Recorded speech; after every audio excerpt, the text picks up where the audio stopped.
সুভাষচন্দ্র দেব নিজে জানিয়ে দিলেন এবং নিজে শুনিয়ে দিলেন যে ২০২৬ সালে কি ভয়ঙ্কর ধরনের মুভি নিয়ে আসছেন এবং কি ভয়ঙ্কর লেভেলের মুভি তৈরি করবেন। Hi friends, welcome to my YouTube channel. আশা করি সবাই ভালো আছো।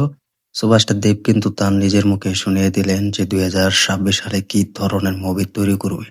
২০২৬ সালে তো খাদান 2 আসবে, এটা তো তিনি অলরেডি জানিয়ে দিয়েছেন এবং ২০২৬ সালে কিন্তু সেই খাদান খাদান 2 মুভির জন্য কিন্তু ব্যস্ত থাকবেন সুভাষচন্দ্র দেব এবং অন্য কোনো প্রজেক্টে হাত দিবেন না এবং অন্য কোনো মুভির কাছে তিনি যাবেন না। তিনি এই খাদান 2 নিয়ে কিন্তু ব্যস্ত থাকবেন। এটা কিন্তু আমরা সকলে দেখেছি এবং তিনিও দিয়েছেন তো খাদান 2 নিয়ে আসবেন। তো এখন সুভাষচন্দ্র দেব তার খাদান 2 মুভির আগে কিন্তু আরো একটি মুভির অ্যানাউন্সমেন্ট শুরু করতে যাচ্ছেন তার জন্মদিন উপলক্ষে ২৫শে ডিসেম্বর বড়দিন উপলক্ষে। তো তিনি ইঙ্গিত দিয়ে দিয়েছেন এবং পুরো তার প্রজাপতি 2 মুভির প্রমোশন সেই চ্যাপ্টারে কিন্তু তিনি জানিয়ে দিয়েছেন যে ২০২৬ সালে কিন্তু আরো একটি মুভি আসতে যাচ্ছে।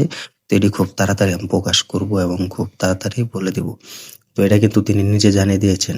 তো ভাবো, সুভাষচন্দ্র দেব কিন্তু খাদান 2 মুভির আগে কিন্তু তিনি আরো একটি মুভি করতে যাচ্ছেন এবং আরো একটি মুভি রিলিজ দিতে যাচ্ছেন এবং আরো একটি মুভির রিলিজ ডেট এবং ঘোষণা দিবেন। তো এটা কিন্তু সুভাষচন্দ্র দেব নিজেও বলেছেন। সুভাষচন্দ্র দেবের কাছ থেকেও কিন্তু আমরা আরো একটি মুভি পেতে যাচ্ছি এবং আরো একটি বড় ধরনের কিন্তু কামব্যাক সুভাষচন্দ্র দেব করতে যাচ্ছেন। তো এটা কিন্তু তিনি বলেছেন যে বাংলা ইন্ডাস্ট্রিতে এরকম হয়নি এবং বাংলা ইন্ডাস্ট্রিতে বাংলার হলগুলোতে বাংলাতে এরকম মুভি তৈরি হয়নি, যা কিন্তু নতুন ভাবে এবং নতুন কিছু নিয়ে কিন্তু তৈরি হবে। এটা কিন্তু সুভাষচন্দ্র দেব জানিয়ে দিয়েছেন। তো ভাবো, দেখো, সুভাষচন্দ্র দেব অলরেডি তার খাদান মুভি দিয়ে কিন্তু প্রমাণ করেছেন যে তিনি সাকসেসফুল দিয়েছেন। খাদান পর থেকে কিন্তু খাদান 2 আসবেন। তো তিনি এখন খাদান 2 পরবর্তী সিনেমা কিন্তু তিনি জানিয়ে দিবেন এই অ্যানাউন্সমেন্টে ২৫শে ডিসেম্বর।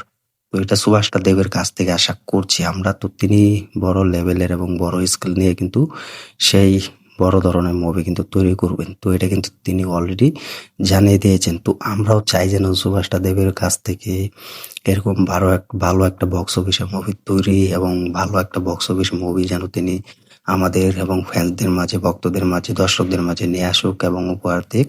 তো এটা কিন্তু আমরা সকলেও চাইছি, এখনো চাইছি। তো তিনি কিন্তু এটা জানিয়ে দিয়েছেন যে এই খাদানের আগে কিন্তু তিনি আরো একটি মুভির অ্যানাউন্সমেন্ট শুরু করবে, সেটা কিন্তু বাংলাতে দেখতে পাইনি। তো হতে পারে বলিউডে যেভাবে কাজ হয়, বলিউডের মুভি আমরা যেভাবে দেখতে পারি, ঠিক তার থেকেও কিন্তু আলাদা লেভেলের কিন্তু সুভাষচন্দ্র দেব কিন্তু এই মুভির কাজ করবেন এবং এই মুভির ঘোষণা দেবেন। তো আর কি আমরাও চাই সেই মুভির ঘোষণা শুনতে চাই এবং সুভাষচন্দ্র দেবও কিন্তু এখন কমার্শিয়াল অ্যাকশন ভরপুর করতে যাচ্ছেন এবং করে বেড়াচ্ছেন। তো এটার জন্য সুভাষচন্দ্র দেবকেও আমরা অনেক ভালোবাসি এবং অনেক সাপোর্ট করি। তো তোমরা কমেন্ট করে জানিয়ে দাও সুভাষচন্দ্র দেব আবারও কিন্তু তার পরবর্তী খাদান 2 মুভির আগে কিন্তু আরো একটি মুভি কিন্তু তিনি অ্যানাউন্সমেন্ট শুরু করবেন এবং ঘোষণা করবেন এবং সেই মুভিটা কি ধরনের মুভি হতে পারে এবং কি ধরনের মুভি চাও কমেন্ট করে জানিয়ে দাও। ভিডিওটি ভালো লাগলে শেয়ার করে দিও। চ্যানেল নতুন হয়ে থাকলে চ্যানেলটি সাবস্ক্রাইব করে দিও। দেখা হবে নতুন ভিডিও নিয়ে, নতুন আপডেট নিয়ে। ধন্যবাদ সবাইকে তখন সাথে থাকার জন্য।